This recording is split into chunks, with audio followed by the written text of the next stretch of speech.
Iingay nila doon sa Sara Duterte hearing, doon sa confidential fund, di ba? True. Araw-araw nagpe-press con din. Yes. Ngayon, True. tahimik sila. Oo. Alam mo kung bakit? Bakit? Tatay niya may-ari din ng construction company.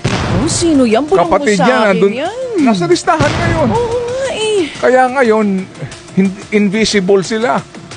Kasi ang gagaling nila during the hearing, yung pala, mga contractors din sila. Paano yan? Anong gagawin natin Hindi sa ba? mga yan? Anyway. Karaniwan ng magnanakaw, sila ang pumipili ng kanilang pagnanakawan. Pero ang politiko, sila ang pinipili ng kanilang pagnanakawan. Oo nga, ano? Ordinary thief. Oo nga. Ang Political galing thief. ng ano. Klaro ho naman ang probisyon ng ating konstitusyon.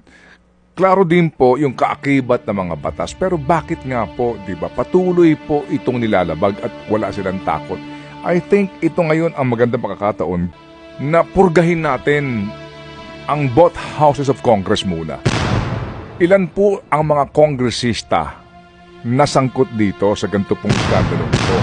Kahit nasabihin na po natin na hindi mismo direkta sa mga ghost or flood control projects o substandard, yung the fact lang na merong kang mismong construction company na nakikipagtransaksyon sa gobyerno, mali, bawal na eh.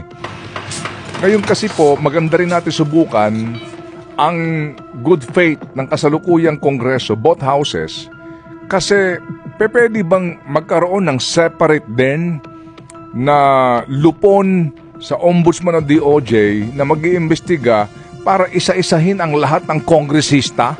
Magkaroon din ng summary proceedings nang matanggal sila sa pwesto. Para natin masubukan. Kung gusto ninyong maibalik ang tiwala ng taong bayan, kapag po na-identify na itong mga congressman na ito at mga mambabatas na ito, tanggalin sa pagiging kongresista. Magandang suhestyon. Kasi kung inyong bibigyan proteksyon ang kapwa ninyo, buwagin na yan. Oo. Buwagin na yan. Mga proponents. Hindi po ba?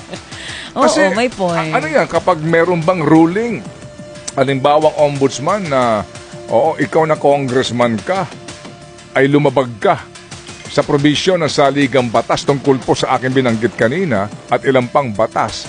Ang rekomendasyon, di ba, ay tanggalin, dadaan pa sa botohan ng mga miyembro ng Kongreso. Yun, doon tayo magkakatalo. Hindi po ba? Oo, baka bumoto. Kalokohan yan. Kung dadaan pa sa botohan, hindi boboto, pabor doon sa mga kasamahan nila sa trabaho. Sabi ko nga sa'yo kanina, meron pong isang, ilan ang iingay nila doon sa Sara Duterte